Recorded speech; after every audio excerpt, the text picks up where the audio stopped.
Hey there, friend. Welcome back to Daily Dose Radio here in the Bible Bistro. And remember now, here in Daily Dose Radio, it's 5 minutes a day, 5 days a week, studying the Psalms verse by verse. So I'm so glad to have you with me as we begin a study today that'll take us through the end of the week in Psalm 3. We're going to cover all 8 verses here in Psalm 3. And Psalm 3 is the beginning of many things for us in the Psalter. We've had no introduction up to this point. Psalm 1 and Psalm 2 were both orphanic. They had no title. They had no author mentioned. They had no historical reference. They had no musical notation, which you have in many of the Psalms, but not in Psalms 1 and 2. Now we come to Psalm 3, and we have an author mentioned, and we have a historical setting mentioned, which is wonderful. It's great when we can have those and kind of it sets the stage for us as we study the psalm. So if you look at the introduction it says, a psalm of David when he fled before Absalom, his son. Now the story of David fleeing before Absalom, you can go back to 2 Samuel chapter 15, 16, maybe even in 17. You have the story of David fleeing from Absalom and the war between David's men and Absalom's men. And Absalom is his son, and he decides that it's time for a change in government. And so he gathers up his men, and he marches on Jerusalem, and David leaves. He doesn't want to fight him.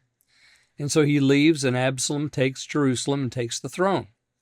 And so, of course, David's still alive, so he has to do something about that.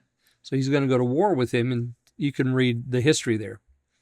But imagine David on his beast of burden, his donkey or his horse, whatever it was he was riding, and he's leaving, and what we have here is kind of his journal. He's writing this poetry for us, and this psalm has been interpreted by the ancient church as one of 6 psalms that has to do with the resurrection, the passion, the resurrection, and the crucifixion of Christ.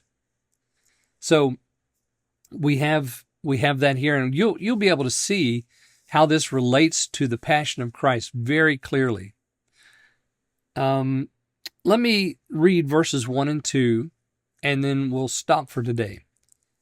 Lord, how are they increased that trouble me? Many are they that rise up against me. Many there be which say of my soul, there is no help for him in God. Selah. Okay, so that's verses 1 and 2. And again, you'll notice, as I said, you'll see it quickly, how this could be applied to the passion of Christ.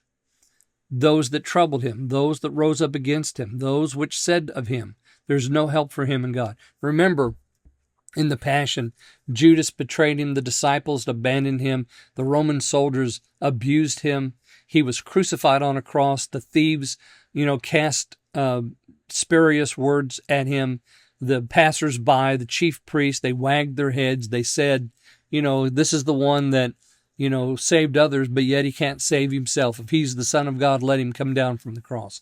So you have something of that language right here in verse 2. They saved my soul, and then quote, there's no help for him in God. Now, David's writing this about his situation because as he leaves Jerusalem, people are throwing rocks at him, they're cursing him, and, everybody thought, well, David's done. David is done. And one of the themes in this psalm is this idea of help. There is no help. There is no salvation available any longer for him.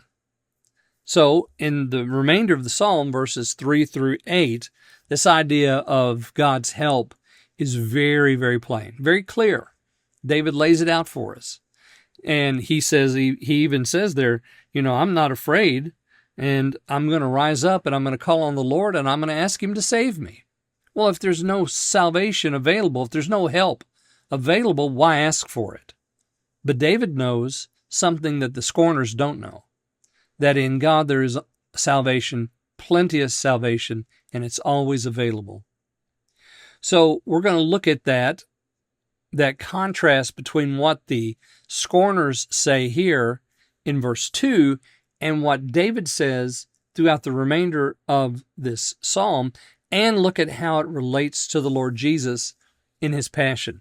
Okay, so join me again tomorrow, and we'll kick right off with verse 3 here on Daily Dose Radio.